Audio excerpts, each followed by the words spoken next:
Hello मेरे प्यारे students, welcome to my channel. So student, आज की वीडियो में हम पढ़ने वाले हैं आपके बीए के थर्ड ईयर में जो आपका 5th सेमेस्टर में आपका इंग्लिश है, इंग्लिश लिटरेचर। देखिए, आपके 5th सेमेस्टर में आकर आपके हर सब्जेक्ट के 2 सिलेबस हो गए, 2 पेपर होंगे। और मैंने आपके इंग्लिश लिटरेचर का जो सिलेबस है पेपर 1 का और पेपर 2 का दोनों बता दिया है। दोनों सिलेबस में आपकी 8 यूनिट्स हैं। तो अभी तक आपने अपना दोनों सिलेबस नहीं देखा है, पेपर 1 एंड पेपर 2 दोनों का, तो मैं दोनों सिलेबस की लिंक आपको इसी वीडियो के डिस्क्रिप्शन बॉक्स में दे दूंगी। क्योंकि सब्जेक्ट पढ़ने से पहले सिलेबस जानना इम्पोर्टेंट है, तभी आप चीज़ों को पढ़ पाएंगे। तो देखिए, हम आज स्टार्ट कर रहे हैं आपका पेपर 1 का यूनिट नंबर 1। जो आपका पेपर 1 है वो है classical literature and history of English literature. और जो नई शिक्षा नीति 2020 के अनुसार आपका सिलेबस है, हम उसी को पढ़ रहे हैं। देखिए, पेपर 1 में जो सबसे पहले आपकी यूनिट नंबर 1 है वो है हिस्टोरिकल बैकग्राउंड, जिसमें आपका पहला टॉपिक है द एपिक। तो एपिक क्या है? फॉर्म ऑफ पोएट्री है। दूसरा है बर्थ ऑफ ट्रेजेडी। तो ट्रेजेडी क्या है? आप लोग जानते हैं, एक दुखद नाटक होता है जिसके एंड में ट्रेजिक एंडिंग होती है, जिसमें मेन कैरेक्टर की ही डेथ हो जाती है। तो हम इसी ट्रेजेडी का जो बर्थ है वो किस तरह हुआ उसको पढ़ना है। फिर एक comedy and tragedy in classical drama, ये पढ़ना है। फिर है द अथेनियन सिटी स्टेट, ये आपका 4th टॉपिक है यूनिट नंबर 1 का। एंड जो 5th टॉपिक है आपके यूनिट नंबर का वो है लिटरेरी कल्चर्स इन ऑगस्टन रोम। तो ये कुछ 5 टॉपिक्स आपके यूनिट नंबर 1 के हैं, जो कि हम सभी को बारी बारी पढ़ेंगे। तो हम सबसे पहले पढ़ेंगे द एपिक। तो चलिए स्टार्ट करते हैं। एक बात बता दूं कि आपकी सभी यूनिट्स को कंप्लीट कराऊंगी एक सीक्वेंस में, यूनिट वाइज। तो आप उसको पढ़ने के लिए मेरे चैनल से जुड़ जाइए। तो देखते हैं the epic. The epic is a long narrative poem. देखिए, जो एपिक है एक फॉर्म ऑफ पोएट्री, एक पोएट्री का ही रूप होता है। और एपिक की हिंदी होती है महाकाव्य, यानी कि एक बड़ी पोएम जिसकी जो बहुत लेंथी होती है और कई सारे बुक्स में जिसको लिखा जाता है। That usually deals with important subject matter, जो डील करती है, यूजुअली जो सामान्यतः डील करती है विद इम्पोर्टेंट सब्जेक्ट। यानी कि जो लॉन्ग नरेटिव पोएम होती है, जो एपिक होती है, वो इसमें एक मतलब इम्पोर्टेंट सब्जेक्ट को लिखा जाता है। और ये इसमें जो सब्जेक्ट होता है वो मेन जो होता है वो सीरियस होता है, यानी किसी सीरियस मैटर पर ही एपिक में लिखा जाता है। और ये पोएम का ही रूप होता है, पोएम की फॉर्म में ही इसको लिखा जाता है। क्योंकि एपिक जो है एक पोएम का फॉर्म है। तो एक पोएम के फॉर्म में एक लंबी स्टोरी लिखी जाती है, बस फॉर्म उसका क्या होता है? पोएट्री होता है। Like event of cultural significance and heroic action.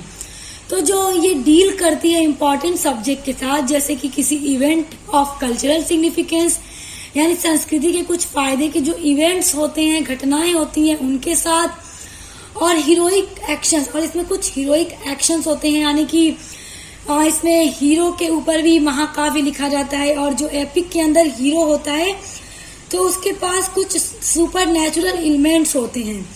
तो अब सुपर नेचुरल एलिमेंट्स का मतलब हुआ कि जो एपिक में मेन हीरो होता है, जिसके एक्शन को दिखाया जाता है, तो उसके पास कुछ शक्तियां होती हैं, जादुई शक्तियां होती हैं, जो कि नॉर्मल लोगों के पास नहीं होती हैं।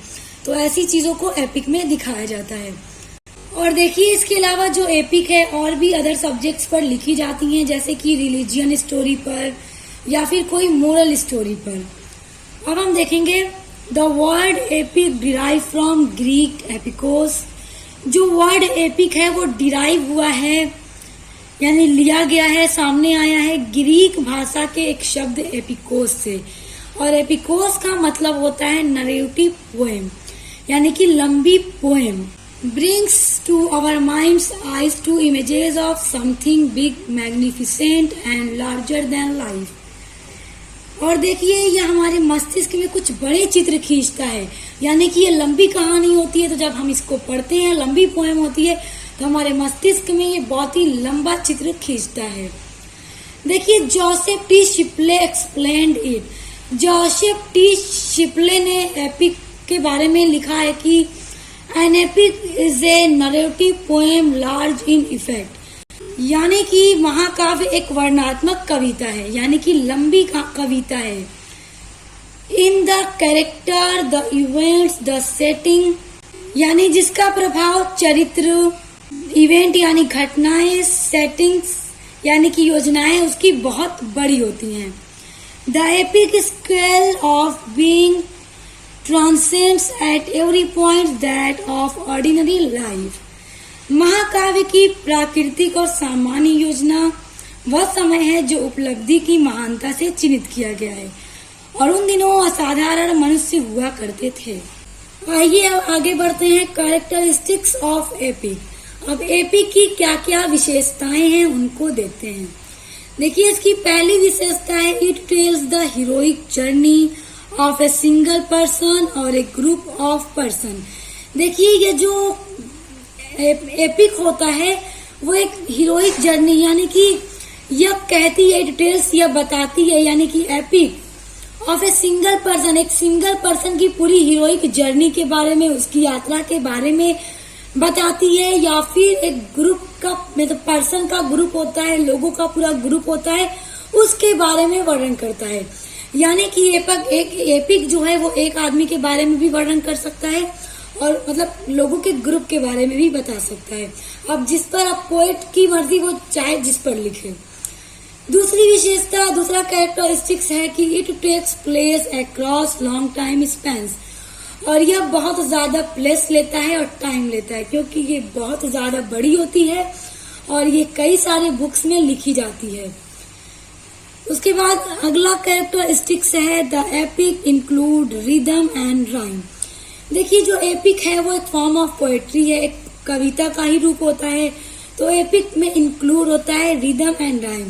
देखिए, जो रिदम होता है वो सुर होती है, तो इसमें सुर भी होती है, और राइम का मतलब कि जब हम एक लाइन, जब हम पोएम पढ़ते हैं तो दो दो लाइन की जो आखिरी का साउंड होता है जो मैच होता रहता है, साउंड जो है वो सेम होता है, जो उसकी तुकें हैं वो मिलती हैं, तो वो राइम होता है। तो एपिक में रिदम एंड राइम दोनों इंक्लूड होता है। अगला देखिए कैरेक्टरिस्टिक है एपिक का कि an epic followed grammar rules. देखिए, रूल्स है RULES, rules must be strictly. देखिए, जो एपिक होती है बहुत ही फॉर्मल रिटन होता है, उसका फॉर्मली लिखी जाती है, और एपिक में जो ग्रामर्स के रूल होते हैं, ग्रामर के, उसको बहुत ही कठोरता से उसको फॉलो किया जाता है। उसके बाद अगला कैरेक्टरिस्टिक्स है figure of speech such as metaphor and similes are also used in epic. और एपिक के अंदर जो फिगर ऑफ स्पीच होते हैं, मेटाफर और सिमिलीज, उनको भी यूज किया जाता है। अगला कैरेक्टरिस्टिक्स है कि epic begin in medias res. जो एपिक होती है उसकी जो शुरुआत होती है वो मीडियस रेस होती है, यानी कि बीच से उसकी शुरुआत होती है, जिसको मीडियस रेस कहा जाता है।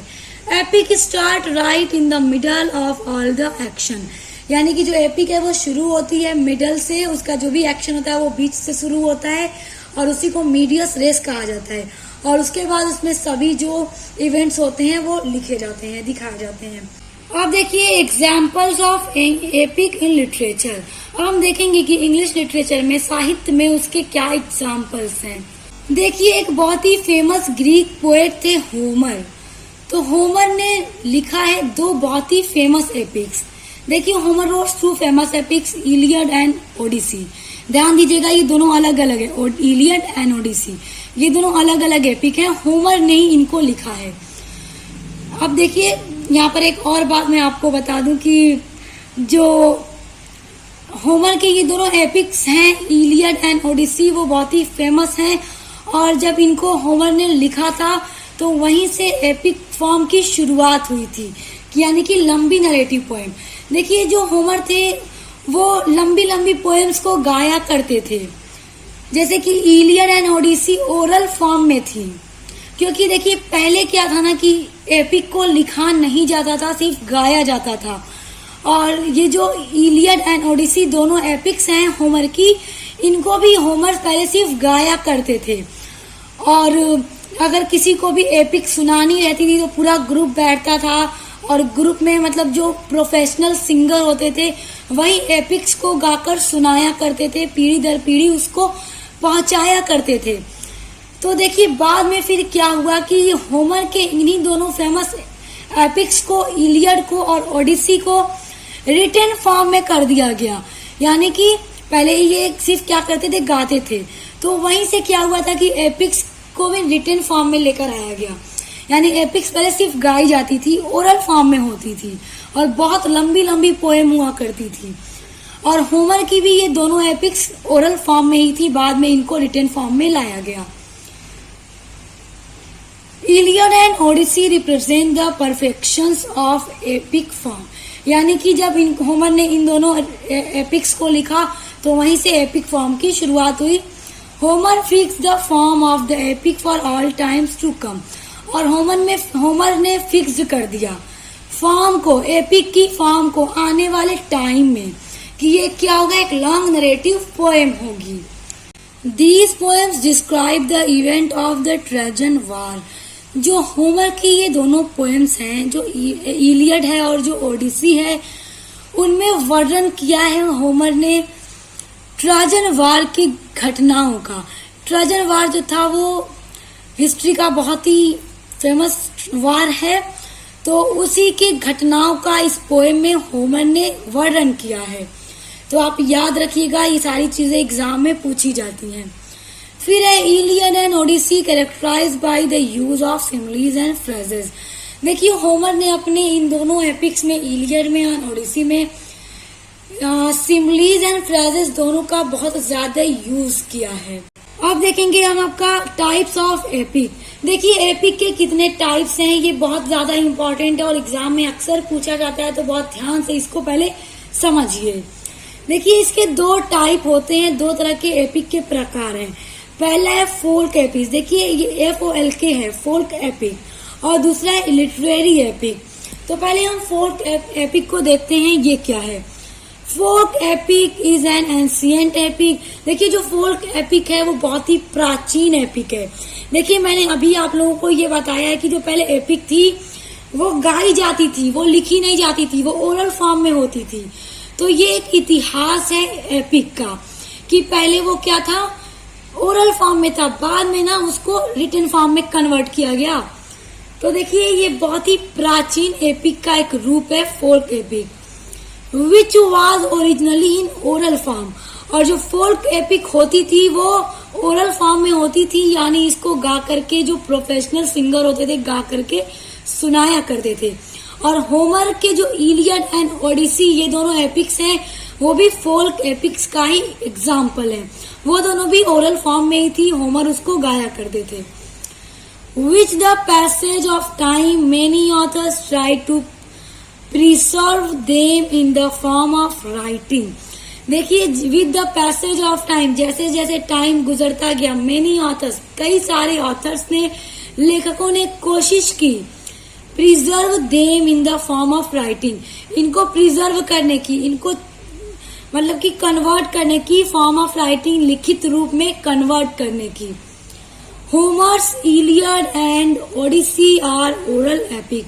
होमर के इलियड एंड ओडिसी ये दोनों एपिक ओरल एपिक का एग्जाम्पल है। और एग्जाम में जब आप टाइप ऑफ एपिक लिखेंगे तो आप इसी तरह से लिखिएगा, आपको ये मेंशन करना होगा उसमें कि होमर का इलियड एंड ओडिसी ये फोक एपिक है, जो कि रिटन फॉर्म में नहीं था, ओरल फॉर्म में था, बाद में इसको रिटन फॉर्म में लाया गया। तो आपको याद रखना है कि ये प्राचीन एपिक है, एंशिएंट एपिक है, जो कि ओरल फॉर्म में था। तो सम टाइम एग्जाम में वेरी शॉर्ट क्वेश्चन में पूछा जाता है डिफाइन फोल्क एपिक या फिर व्हाट इज फोल्क एपिक। तो आपको याद रखना है कि वो एपिक जो ओरल फॉर्म में होता था और टाइम गुजरने के साथ साथ कई सारे लेखकों ने मिल करके इसे रिटन फॉर्म में लाने की कोशिश की और इसको रिटन फॉर्म में लाया गया। लेकिन देखिए ये बात एकदम सही तरीके से नहीं पता है कि वो कौन से ऑथर थे जिसने फोल्क एपिक को रिटन फॉर्म में लेकर आए। मतलब इस बात का किसी को उतना गारंटी के साथ नहीं पता है। बस ये है कि मेनी ऑथर्स ने इसको रिटन फॉर्म में लाने की कोशिश की थी और ये फिर रिटन फॉर्म में आया भी। दूसरा है type of epic, literary epic. देखिए लिटरेरी एपिक वो एपिक होता है जो रिटन फॉर्म में होता है। Literary epic is usually known as art epic. देखिए लिटरेरी एपिक को यूजुअली जाना जाता है आर्ट एपिक के भी नाम से। तो सम टाइम एग्जाम में पूछ दे व्हाट इज आर्ट एपिक, तो कंफ्यूज मत होइएगा, लिटरेरी एपिक को ही आर्ट एपिक के नाम से जाना जाता है। It is an epic which imitates the convention of the folk epic. देखिए वो वह एपिक है, यानी लिटरेरी एपिक एक ऐसा एपिक है जो कि इमिटेट्स करता है कन्वेंशन ऑफ फोल्क एपिक। जो ओरल एपिक होता है फोल्क एपिक उसी के कन्वेंशन को इमिटेट्स करता है, but give it a written form, और यह दिया जाता है रिटन फॉर्म में।